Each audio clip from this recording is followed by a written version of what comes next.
Day 22, Exodus 14, 15, and 16. Then the Lord said to Moses, "Tell the Israelites to turn back and encamp near Pi-hahiroth, between Migdol and the sea. They are to encamp by the sea, directly opposite Baal-zephon.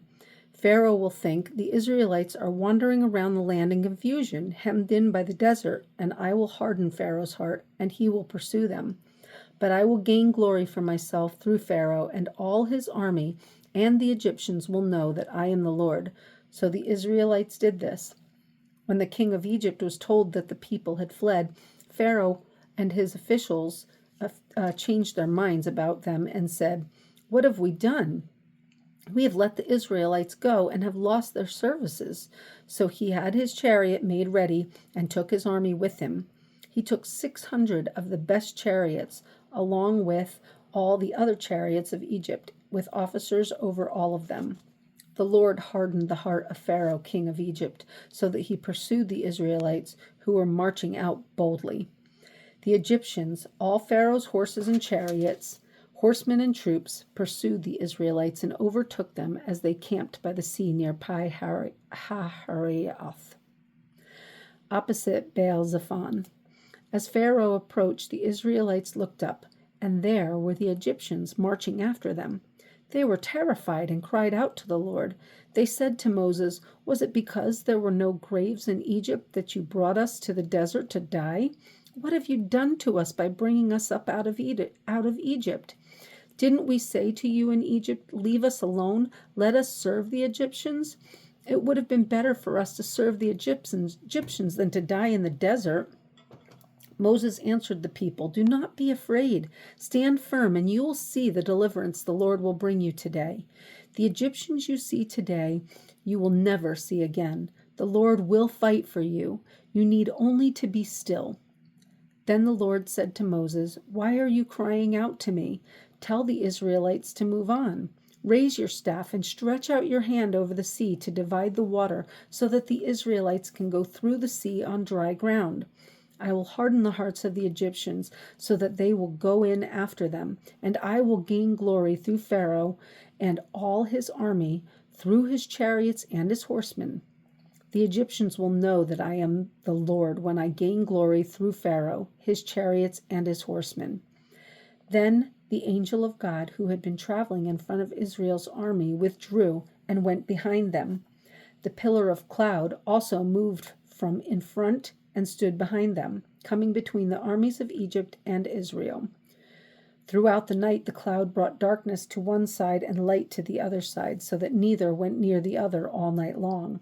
Then Moses stretched out his hand over the sea, and all that night the Lord drove the sea back with a strong east wind and turned it into dry land. The waters were divided, and the Israelites went through the sea on dry ground, with a wall of water on their right and on their left.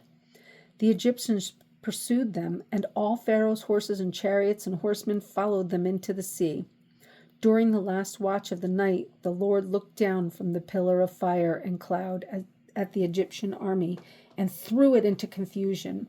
He made the wheels of their chariots come off so that they had difficulty driving. And the Egyptians said, "Let's get away from the Israelites. The Lord is fighting for them against Egypt."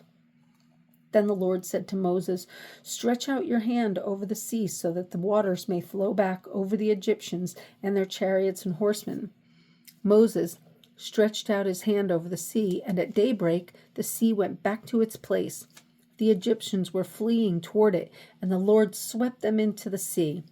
The water flowed back and covered the chariots and horsemen.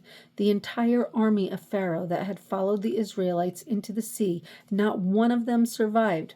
But the Israelites went through the sea on dry ground with a wall of water on their right and on their left.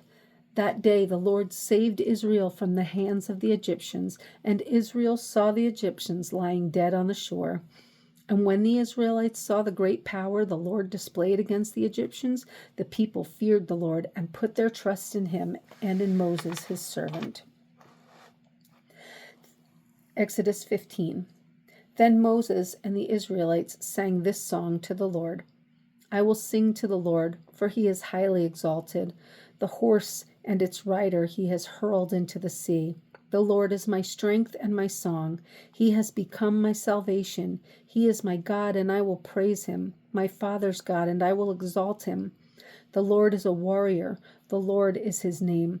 Pharaoh's chariots and his army he has hurled into the sea. The best of Pharaoh's officers are drowned in the Red Sea. The deep waters have covered them. They sank to the depths like a stone. Your right hand, O Lord, was majestic in power. Your right hand, O Lord, shattered the enemy.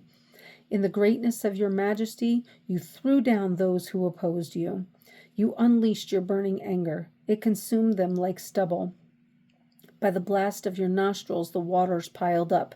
The surging waters stood firm like a wall. The deep waters congealed in the heart of the sea. The enemy boasted, I will pursue, I will overtake them, I will divide the spoils, I will gorge myself on them, I will draw my sword, and my hand will destroy them. But you blew with your breath, and the sea covered them. They sank like lead in the mighty waters. Who among the gods is like you, O Lord? Who is like you? Majestic in holiness, awesome in glory, working wonders. You stretched out your right hand, and the earth swallowed them. In your unfailing love, you will lead the people you have redeemed. In your strength, you will guide them to your holy dwelling. The nations will hear and tremble. Anguish will grip the people of Philistia. The chiefs of Edom will be terrified. The leaders of Moab will be seized with trembling. The people of Canaan will melt away. Terror and dread will fall upon them.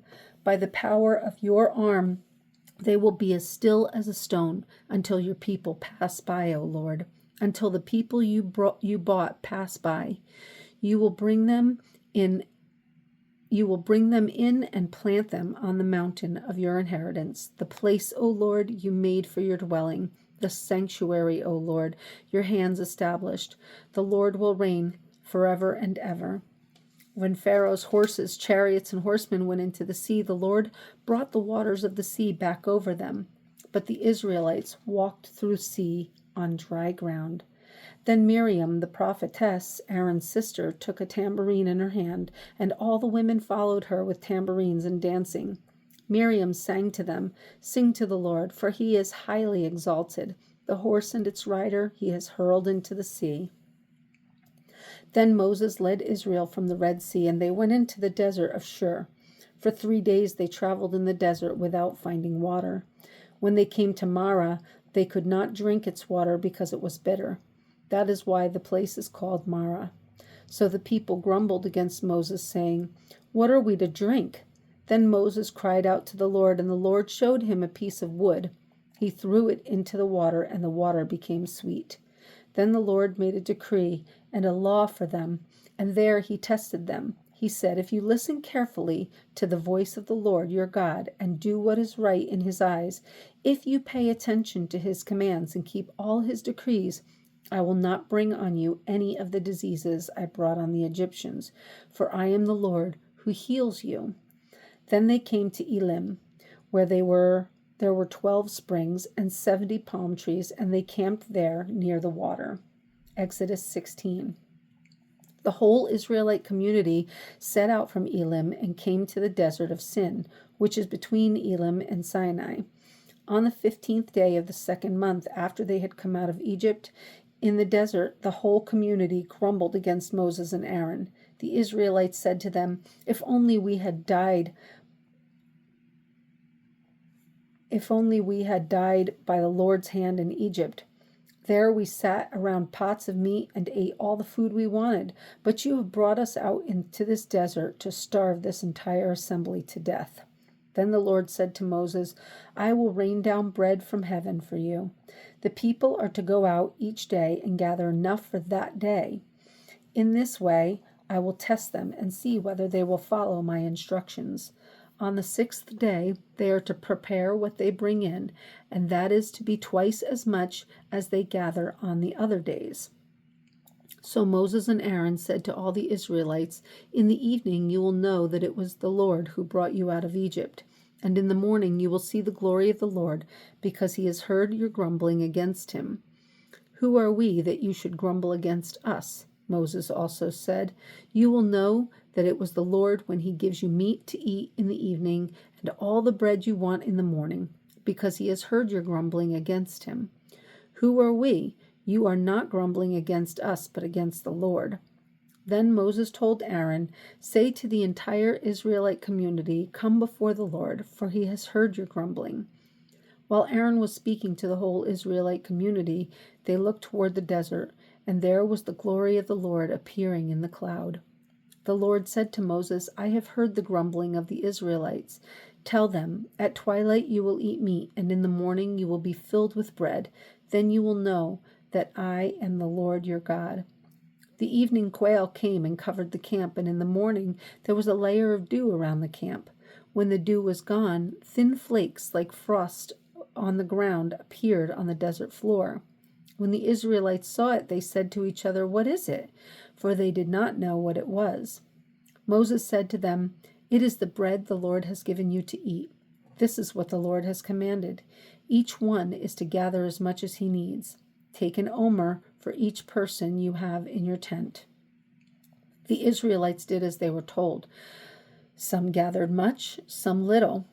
And when they measured it by the omer, he who gathered much did not have too much, and he who gathered little did not have too little. Each one gathered as much as he needed.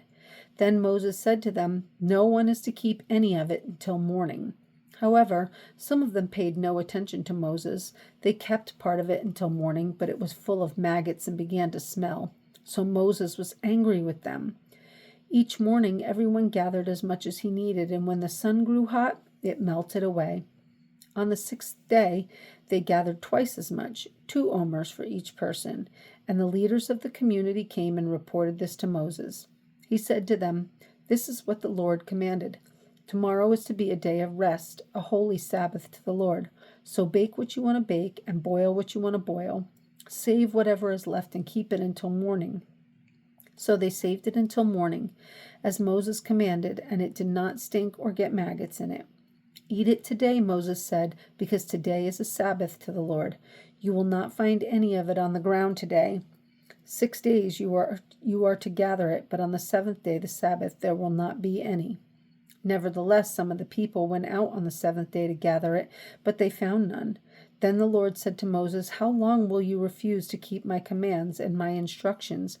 Bear in mind that the Lord has given you the Sabbath. That is why on the 6th day he gives you bread for 2 days. Everyone is to stay where he is on the 7th day. No one is to go out." So the people rested on the 7th day. The people of Israel called the bread manna. It was white, like coriander seed, and tasted like wafers made with honey. Moses said, "This is what the Lord has commanded. Take an omer of manna and keep it for the generations to come, so they can see the bread I give you to eat in the desert when I brought you out of Egypt." So Moses said to Aaron, "Take a jar and put an omer of manna in it. Then place it before the Lord to be kept for the generations to come."